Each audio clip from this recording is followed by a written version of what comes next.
ইসলামের মধ্যে আছে, আজকে বসছি দলিল প্রমাণ সহ বলবো। বুট এটাকে ফরজ, এটাকে ইবাদত। রাজনীতি যেমন ইবাদত, বুটও একটা ইবাদত। আমি দলিল দিয়ে কথা বলবো, এরপরে 5 মিনিট সময় দিব। যারা আপনারা প্রশ্ন করতে চান প্রশ্ন করবেন প্রয়োজন, ইনশাআল্লাহ বলেন, ইনশাআল্লাহ বলেন। আমি কথা বলার ফাঁকে আপনারা প্রশ্ন তৈরি করে রাখবেন, আল্লাহ যদি তৌফিক দান করে। ইসলাম ধর্ম হচ্ছে পরিপূর্ণ একটি জীবন ব্যবস্থা, বলেন না সুবহানাল্লাহ। তো এতক্ষণে বুঝলাম এই ইসলাম ধর্ম আল্লাহর কাছে প্রিয়। ইসলাম ছাড়া অন্য ধর্ম আল্লাহর কাছে গ্রহণযোগ্য নয়। যে অন্য ধর্ম অনুসরণ করবে পরকালে সে ক্ষতিগ্রস্ত হবে। এবং কি ইসলাম ধর্ম হচ্ছে স্বয়ং সম্পূর্ণ একটা ধর্ম, অর্থাৎ যেই ধর্ম শুধুমাত্র মসজিদ কেন্দ্রিক নয়, শুধুমাত্র ঘর কেন্দ্রিক নয়, অন্যান্য ধর্মের মতো নির্ধারিত স্থান এবং পিরিয়ডের জন্য নয়, বরঞ্চ ইসলাম ধর্ম হচ্ছে এমন একটা ধর্ম যেই ধর্মটা মসজিদে যেই রকম ভাবে চলবে, দোকানপাটে ওই রকম ভাবে চলবে, ব্যবসা বাণিজ্যে ওই রকম ভাবে চলবে, পরিবারের মধ্যে চলবে, কৃষি ক্ষেতের মধ্যে চলবে, লেনদেনের মধ্যে চলবে, উঠা বসার মধ্যে চলবে, হাঁটা চলার মধ্যে চলবে, খাবার দাবারের মধ্যে চলবে। এক কথায় একজন মানুষের জন্ম থেকে মৃত্যুর আগ পর্যন্ত যত সমস্যার সম্মুখীন হবে প্রত্যেকটা সেক্টরে, প্রত্যেকটা জায়গায় আমার প্রিয় ধর্ম, আমার সম্মানিত ধর্ম ইসলাম চলবে। কথা কোন ঠিক কিনা? এটার নাম হচ্ছে ইসলাম। এমন ধর্ম পেয়ে আপনারা খুশি না বেজার? আলহামদুলিল্লাহ পড়েন তো, জোরে বলেন না আলহামদুলিল্লাহ। এতক্ষণে বুঝলাম ইসলাম ধর্ম হচ্ছে স্বয়ং সম্পূর্ণ। এখন কথা হচ্ছে এই ইসলাম ধর্ম, এই ধর্ম মসজিদে চলবে, ঘরে চলবে, সমাজে চলবে, রাষ্ট্রে চলবে, এগুলোর কথা এই ধর্মে উল্লেখ আছে। রাজনীতির কথা মনে নাই। যদি আমি আপনি মনে করি রাজনীতির করা ইসলাম ধর্মের মধ্যে রাজনীতির কথা নেই, তাহলে ইসলাম তো অসম্পূর্ণ হয়ে গেল। একটু আগে না আল্লাহর কোরআন আয়াত দ্বারা বুঝালাম ইসলাম পরিপূর্ণ, কোন সেক্টর, কোন দিক বাকি নাই যে ইসলাম বলে নাই, ইসলাম সম্পৃক্ত নেই। আবারও বুঝেন, যদি মনে করি রাজনীতি ইসলামের বাহিরে, ধর্মের বাহিরে, কোরআনের বাহিরে, সুন্নাহর বাহিরে, তাহলে ইসলামটা তো আমার ছোট হয়ে গেল, পরিপূর্ণ হলো না, বিস্তৃত হলো না। 1 2 নাম্বার, যদি বলি বুট, এটা আমরা বুট দিই, এটা মনে হয় ধর্মের বাহিরে, ইসলামের বাহিরে। যদি এরকম মনে করি তাহলে ইসলামটাকে খাটো করা হবে, ছোট করা হবে, মনে করার কোনো সুযোগ নেই। রাজনীতি ইসলামের মধ্যে আছে, আজকে বসছি দলিল প্রমাণ সহ বলবো। বুট এটাকে ফরজ, এটাকে ইবাদত। রাজনীতি যেমন ইবাদত, বুটও একটা ইবাদত। আমি দলিল দিয়ে কথা বলবো, এরপরে 5 মিনিট সময় দিব। যারা আপনারা প্রশ্ন করতে চান প্রশ্ন করবেন প্রয়োজন, ইনশাআল্লাহ বলেন, ইনশাআল্লাহ বলেন। আমি কথা বলার ফাঁকে আপনারা প্রশ্ন তৈরি করে রাখবেন, আল্লাহ যদি তৌফিক দান করে আপনার প্রশ্নগুলো বোঝার চেষ্টা করব ইনশাআল্লাহ। মোহতারাম হাজরিন, যেহেতু ইসলাম সার্বজনীন জীবন ব্যবস্থা, প্রত্যেকটা জায়গায় ইসলাম আছে, তাহলে আমাদের বুদ্ধি, আমাদের বিবেক তন্ত্রকে এই কথা বলে যে ইসলামের মধ্যে অবশ্যই সব যেহেতু আছে, রাজনীতিও, এটা আমাদের বিবেক বলে সব যেহেতু আছে, বুটও ইসলামের মধ্যে আছে। এবার আসুন, যদি ইসলাম ধর্ম সম্পর্কে মোটামুটি একটা ধারণা হয়ে থাকে, এবার আসুন চলে যাই রাজনীতি এবং বুটের আলোচনা। মুহতারাম হাজিরিন, রাজনীতির ব্যাপারে আল্লাহ পাক রব্বুল আলামিন কোরআনুল কারীমের 17 নম্বর পারা সূরা হজ্জের 41 নম্বর আয়াতের মধ্যে বলেছেন, সুবহানাল্লাহ। পেয়েছেন? এখন আমি যেই কথা বলবো আপনারা বাসায় যে ঘরে বসে আপনারা 17 নম্বর পারা সূরা হজ্জের 41 নম্বর আয়াত নিয়ে ঘাটাঘাটি করবেন, গবেষণা করবেন। যাদের ঘরের মধ্যে তাফসীরের কিতাব আছে, কোরআনের তর্জমা আছে, আপনি এটা পড়বেন, দেখবেন আল্লাহ তাআলা এখানে বলেছেন। কি বলেছেন? আল্লাহ বলেন, আল্লাযীনা ইম্মাক্কান্নাহুম ফিল আরদি ওয়া আকামুস সালাতা ওয়া আতুস যাকাতা ওয়া আমারু বিল মারুফ ونهوا عن المنكر ولله عاقبة الأمور। 17 নম্বর পারা সূরা হজ্জে 41 নম্বর আয়াতের মধ্যে আল্লাহ তাআলা বলেন, আল্লাযীনা ইম্মাক্কান্নাহুম ফিল আরদ। যদি মুহাম্মদ সাল্লাল্লাহু আলাইহি ওয়াসাল্লামের উম্মতদেরকে আমি রাষ্ট্রের ক্ষমতা, রাষ্ট্রের অধিকার, রাষ্ট্রনায়ক বানাই, আকামুস সালাত ওয়া আতুজ যাকাত ওয়া আমারু বিল মারুফ ওয়া নাহাউ আনিল মুনকার, এই চারটা কাজ করবে। আল্লাহ বলেন, মুহাম্মদ সাল্লাল্লাহু আলাইহি সাল্লামের উম্মতদেরকে যদি রাষ্ট্রের ক্ষমতা দান করি, তারা চারটা কাজ করবে। কয়টা? চারটা। 1 নাম্বার নামাজ কায়েম করবে, 2 নাম্বার যাকাত এর বিধান প্রতিষ্ঠিত করবে, সৎ কাজের আদেশ করবে, অসৎ কাজের নিষেধ করবে।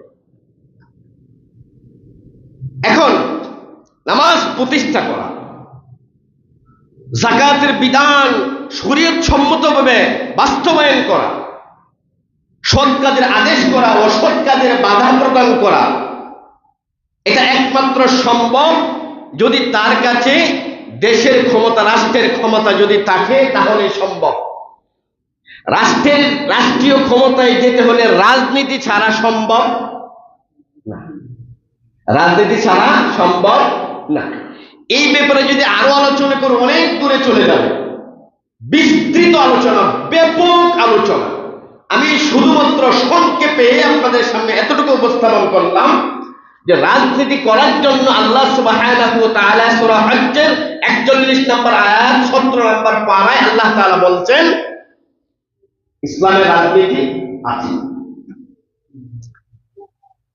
এই রাজনীতি করার মাধ্যমে যদি আল্লাহ রাষ্ট্রের ক্ষমতা দান করে, তাহলে তারা চারটা কাজ করবে। নামাজ প্রতিষ্ঠিত করবে, যাকাতের বিধান কায়েম করবে, সৎ কাজের আদেশ, অসৎ কাজের বাধা প্রদান করবে। এই ক্ষমতা ছাড়া এগুলো করা সম্ভব নয়। এক হচ্ছে নামাজ আমার নিজে পড়া, আর একটা হচ্ছে কায়েম করা। ভাই দুই বিষয়, একটা হচ্ছে আমি নিজে নামাজ আদায় করা, আর একটা হচ্ছে নামাজ কায়েম করা, প্রতিষ্ঠিত করা। সমাজের মধ্যে বালের পুরুষ যারা আছে, আযান পড়েছে, সাথে সাথে ব্যবসা বন্ধ, কাজকাম বন্ধ, এরকম ভাবে শ্রমিকরা সব কাম ছেড়ে দেবে, কলকারখানা বন্ধ, ফ্যাক্টরি বন্ধ, সব আযান পড়েছে, মসজিদে চলে আসছে। এটা হচ্ছে নামাজ কায়েম করা, প্রতিষ্ঠিত করা। এবার যদি আপনাদের এই সমাজে আজকে আসরের আযান পড়ার পরে আমার মতো ইমাম সাহেব এই দোকানের পাশে যেয়ে যদি বলি যে আযান পড়ছে, দোকান বন্ধ, এদিকে ফ্যাক্টরিতে যেয়ে বলি আযান পড়ছে, দোকান বন্ধ, মসজিদে যেতে হবে, বলেন তো দেখি কয়জনে মানবে? এই এলাকায় যদি আপনাদের মসজিদের ইমাম সাহেব হয়ে যদি আমি এই নির্দেশনা জারি করি, মানবে তো দূরের কথা, আমার সভাপতির সাথে কানে কানে আলোচনা করবে ইমামরা কেমনে বের করা যায়, ওরে দৌড়া। চেষ্টা করুন, এত বড় সাহস। ধরেন এই সমাজে একটা অনৈতিক কার্যক্রম চলতেছে, এই চারটার মধ্যে অসৎ কাজের নিষেধ করে, এটা আছে না নাই? অসৎ কাজের বাধা প্রদান করে, গান হইতেছে, আমি ইমাম সাহেব যদি যাই, ওরা গান বন্ধ করবে তো দূরের কথা, আমাকে আক্রমণ করতেও দ্বিধাবোধ করবে। তাহলে রাষ্ট্রীয় ক্ষমতা আল্লাহ দান করলে তারা চারটা কাজ করতো, এর মধ্যে দুইটার উদাহরণ দিলাম। এটা কি আমার দ্বারা সম্ভব? আপনার দ্বারা সম্ভব না। তবে যদি রাষ্ট্রের ক্ষমতা আমার হাতে আসে, আমার আসতে হবে না, বাস একটা টেলিফোন, এই এলাকায় কোনো গান বাজনা হবে না, নিষিদ্ধ। বলেন কারো বাবার ক্ষমতা আছে এলাকায় গান বাজনা করার? কথা বলেন, আছে? কেন হয়েছে ওইটা? আগে তো আমি ইমাম সাহেব পাগড়ি সহকারে গেলাম, বন্ধ হয় নাই। আর এখন আমি একটা টেলিফোন করলাম, বন্ধ, সব সব। পুলিশ গাড়ি নিয়ে আইসা হামলা করতে হবে না। আমি অর্ডার দিয়ে, যখন রাষ্ট্রের ক্ষমতা থাকবে, যেখানে গান হবে, যদি বলি এখানে একটা পুলিশ পারি বানাও, 1 ঘন্টার জন্য বানাতে বাধ্য, দেখি তারা কিভাবে কি করে, বা সব টপ। তার মানে রাষ্ট্রীয় ক্ষমতার মালিক হলে, যে কোনো এলাকার প্রতিনিধি হলে, তার দ্বারা এই 4টা কাজ বাস্তবায়ন করা আসলেই সম্ভব, এছাড়া সম্ভব না। যেই কথা বলছিলাম মুহতারাম হাজিরিন, তো রাজনীতির কথা ইসলামের মধ্যে আছে। এখন কথা হচ্ছে, এটা হচ্ছে খেলাফত প্রতিষ্ঠার রাজনীতি। 1 নাম্বার হচ্ছে কোরআনুল কারীমের 17 নম্বর পারা সূরা হজ্জের 41 নম্বর আয়াতে রাজনীতির কথা আছে। এটা বারবার কেন বলছি? কারণ আমাদের দিলের মধ্যে আমাদের মেজাজের মধ্যে ওই ইসলাম বিদ্বেষীরা এমন একটা বীজ বপন করে দিয়ে গেছে যে ইসলাম রাজনীতি থেকে আলাদা একটা বিষয়। নো নো নো, যারা এটা মনে করবে, বিশ্বাস করবে, এদের ঈমানই নেই। বরঞ্চ মনে করতে হবে আমার ধর্ম ইসলাম এমন একটা সার্বজনীন জীবন ব্যবস্থা যেখানে রাজনীতি আছে। শুধু রাজনীতি নয়, আমার জন্ম থেকে শুরু করে মৃত্যুর আগ পর্যন্ত যত সমস্যার সম্মুখীন হব, যত শব্দ হতে পারে, যত কথা হতে পারে, যত বিষয় হতে পারে, প্রত্যেকটা বিষয়, প্রত্যেকটা কথা, প্রত্যেকটা কাজ আমার ধর্ম ইসলামের মধ্যে আছে। বলেন আলহামদুলিল্লাহ। এখন কথা হচ্ছে হুজুর, বর্তমান সময়ে রাজনীতির যে অবস্থা, এক তো আমাদেরকে শিখিয়ে গেছে রাজনীতি ধর্মের বাহিরে, রাজনীতি কোরআনের বাহিরে। হুজুর এই আলোচনা কেন করবেন? এটা আমাদেরকে শিখাইছে, গোপনে গোপনে আমাদের ঈমান নষ্ট করে ফেলছে, চুরি করে ফেলছে। মুহতারাম হাজিরিন, আজকে থেকে আমরা মুসলমান হিসেবে এই ধারণা কখনো আমার আপনার ভিতরে আনবো না যে পৃথিবীতে এমন কোন জিনিস, এমন কোন বিষয় নেই যে আমার ধর্ম ইসলামের মধ্যে নেই, এমন বিশ্বাস কখনো আমরা করব না। রাজি আছেন ইনশাআল্লাহ? বাস, এবার আসুন বর্তমান সময়ের বর্তমান প্রেক্ষাপটে যে রাজনীতি, এটা একটা পবিত্র অঙ্গন, এটা ছিল একটা ইবাদত, কিন্তু এটাকে বর্তমান সময়ে আমরা এমন করেছি, রাজনীতি শব্দটা মাথায় আসলেই মনে হয় রাজনীতি মানে চাঁদাবাজি, রাজনীতি মানে প্রতারণা, রাজনীতি মানে ধোঁকাবাজি, রাজনীতি মানে ঘুষ খাওয়া, সুদ খাওয়া, রাজনীতি মানে আরেকজনের উপর অত্যাচার করা, রাজনীতি মানে আমি সামনে যাব, পিছনে 10 জন হেডামলা লোক থাকবে, আমি যেটা বলবো এটাই হবে, এটাই মনে হয় রাজনীতি। এটা আমাদের জেহেনে, আমাদের মগজে ঢুকে গেছে। হুজুর এটা কিন্তু রাজনীতি, এটার মধ্যে ভালো মানুষগুলো কেন যাবে? আলেমরা কেন রাজনীতির মধ্যে যাবে? এই অঙ্গনটা তো ভালো নয়, নষ্ট। বাসান,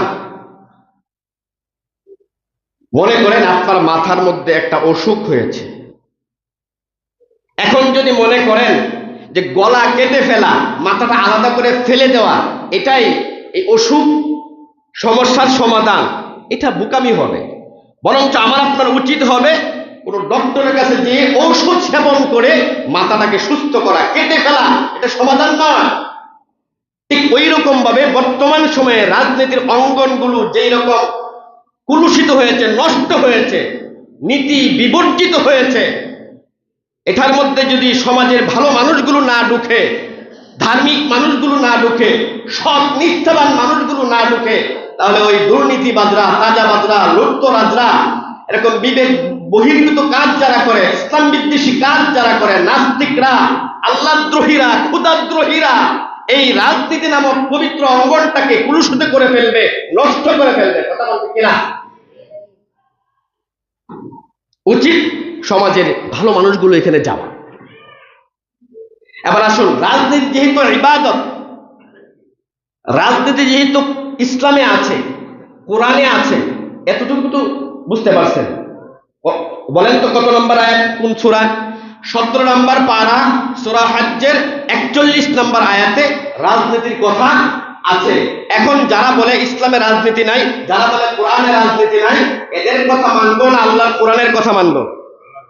আজকে যে আপনি 4 দিন আজকে যে আপনি দেখেন, তারা চায় এই কথাটা আমাদের মধ্যে ঢুকিয়ে দিয়ে ইসলামটাকে ছোট করতে বলতে চাই, তোমাদের ধর্ম ইসলাম এমন একটা ধর্ম যে ধর্মে রাজনীতির কথা নাই, বুটের কথা নাই। কিন্তু আমাদের বুঝতে হবে, জানতে হবে, মানতে হবে, আমাদেরকে আল্লাহ এমন একটা ধর্ম দিয়েছে, এমন একটা জীবন বিধান কোরআন দিয়েছে, এমন একজন নবী দিয়েছে, যাদের মাধ্যম সবকিছু মিলে একটা ধর্ম।